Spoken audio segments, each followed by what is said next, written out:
Good morning my dear students. उम्मीद है आप लोग सभी अच्छे से हो, ठीक ठाक हो। आज हम लोग ग्रामर पार्ट का एक नया टॉपिक शुरू करेंगे। छोटा सा ही एक्सप्लेन करूंगी। नेक्स्ट क्लास में इसको अच्छे से परिभाषा, जो टॉपिक है उसका परिभाषा और उसके भेद, उसके बारे में मैं अच्छे से एक्सप्लेन करूंगी। फिलहाल आज हम लोग थोड़ा सा ही समझेंगे उसके डेफिनेशन के बारे में। वो टॉपिक है संज्ञा। ठीक है, संज्ञा के बारे में थोड़ा सा आज हम लोग जानकारी प्राप्त करेंगे। नेक्स्ट क्लास में अच्छे से भेदों के साथ हम लोग समझेंगे।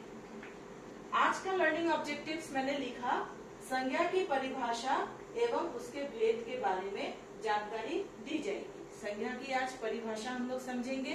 भेद कौन कौन से हैं, भेदों के सिर्फ नाम हम लोग जानेंगे, बाकी उनके जो डेफिनेशन है, भेदों के बारे में जानना और भेदों की जो परिभाषा है वो हम नेक्स्ट क्लास में करेंगे। संज्ञा की परिभाषा क्या है? किसी व्यक्ति, स्थान, वस्तु तथा नाम के गुण, धर्म, स्वभाव का बोध कराने वाले शब्द को संज्ञा कहलाते हैं। जैसे कलाम, बहन, प्रेरणा आदि।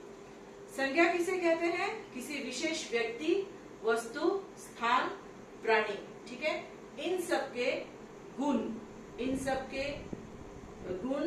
धर्म, स्वभाव, अवस्था, ठीक है, अवस्था किस अवस्था में है, गुणों के बारे में, उनके नामों के बारे में, ठीक है, ये सब हमें किस तरह से बोध होता है?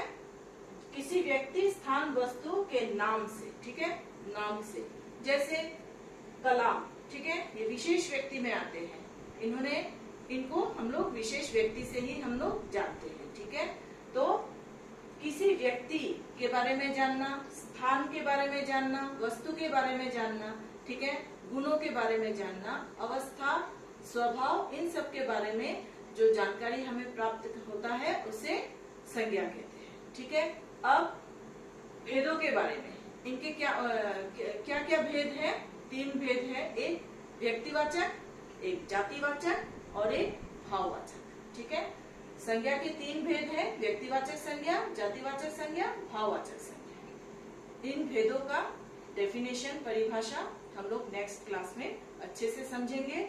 उसको शुरू करने से पहले, भेदों को समझने से पहले फिर से हम लोग संज्ञा को एक बार फिर से रिपीट करेंगे। ठीक है, वो हम नेक्स्ट क्लास में करेंगे। फिलहाल इसे आप लोग अपने कॉपी में अच्छे से हैंडराइटिंग में आप लोग लिखोगे, नीट एंड क्लीन हैंडराइटिंग में। हमारा चैप्टर अब्दुल कलाम का शेष भाग रह गया था, उसको आज हम कंप्लीट करेंगे। ध्यान से सुनना, पेज नंबर 7।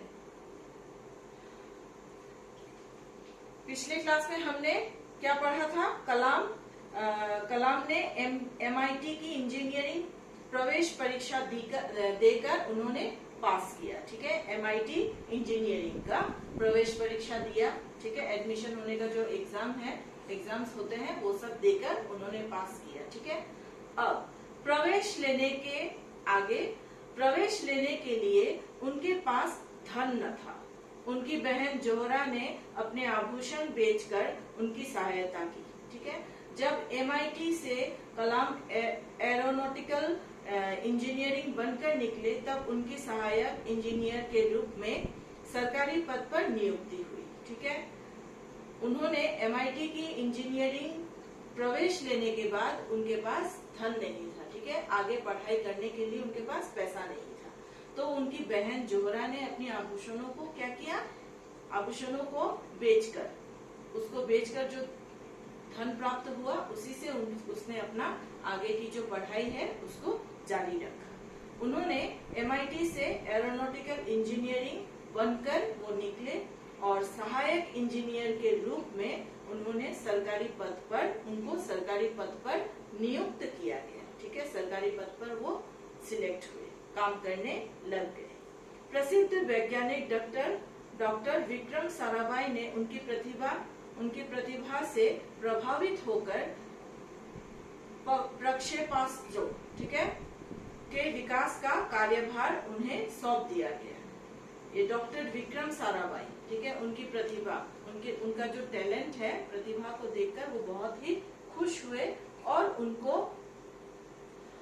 प्रक्षेपास्त्रों नामक एक विकास पर, प्रक्षेपास्त्रों के विकास का कार्यभार, ये जो प्रक्षेपास्त्रों का जो विकास है उसको संभालने के लिए, उस कार्य को करने के लिए उनको सौंप दिया गया है। ठीक है, हैदराबाद के DRDL, ठीक है, DRDL में उन्होंने कई वैज्ञानिकों और इंजीनियरों के साथ काम किया। हैदराबाद में उन्होंने बहुत इंजीनियर और वैज्ञानिकों के साथ उन्होंने काम किया। उनके अथक परिश्रम के कारण ही देश की सुरक्षा के लिए अग्नि, पृथ्वी, त्रिशूल, नाग, ब्रह्मोस आदि मिसाइलों का निर्माण संभव हो पाया। ये सब किनके द्वारा संभव हो पाया? अब्दुल कलाम जी के द्वारा, और वो भी अथक परिश्रम करने के बाद।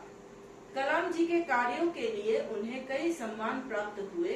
राष्ट्रीय एकता के लिए 1997 में इंदिरा गांधी पुरस्कार प्राप्त हुआ। 1997 में उनको इंदिरा गांधी पुरस्कार प्राप्त हुआ। इन डेट्स को अच्छे से याद रखना, और किस चीज के लिए उनको सम्मान प्राप्त हुआ वो भी आप लोग को ध्यान देना पड़ेगा। 1997 में ही भारत सरकार ने उन्हें भारत रत्न से सम्मानित किया। ये चीज भी आपको ध्यान रखना पड़ेगा।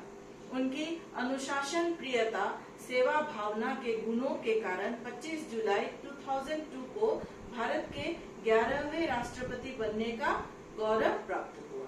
ठीक है, उनका कुछ स्वभाव था, वो किस तरह के थे, वो किस तरह के इंसान थे? अनुशासन प्रिय था, वो हमेशा अनुशासन प्रिय थे, अनुशासन पर ही वो चलना पसंद करते थे।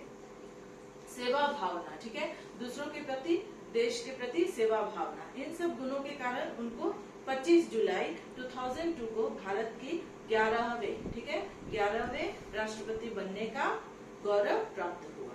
कलाम जी को बच्चों से बहुत प्यार था। वे बच्चों को सपने देखने तथा उन्हें पूरा करने का संदेश देते थे। वो हमेशा बच्चों को पसंद करते थे, बच्चों से वो बहुत प्यार करते थे और उनको हमेशा प्रोत्साहित करते थे। बच्चों को हमेशा प्रोत्साहित करते थे और सपना देखने के लिए प्रोत्साहित करते थे कि उन्हें किस तरह से अच्छा इंसान बनना है, किस तरह से मेहनत करना है, इन सब के बारे में वो हमेशा बच्चों को संदेश देते थे। 27 जुलाई 2015 को शिलांग में दिल का दौरा पड़ने से उनकी मृत्यु हो गई। अब्दुल कलाम भारतीय इतिहास के ऐसे महापुरुष हुए जिनसे लाखों लोग प्रेरणा लेते रहेंगे। भारत की वर्तमान पीढ़ी ही नहीं, आने वाले अनेक पीढ़ियां उनके व्यक्तित्व से प्रेरणा लेती रहेंगी। 27 जुलाई 2015, ठीक है, वो शिलांग में दिल का दौरा, ठीक है, हार्ट अटैक जिसे बोलते हैं, दिल का दौरा, हिंदी में उसे दिल का दौरा बोलते हैं, पड़ने से उनकी अचानक मृत्यु हो जाती है।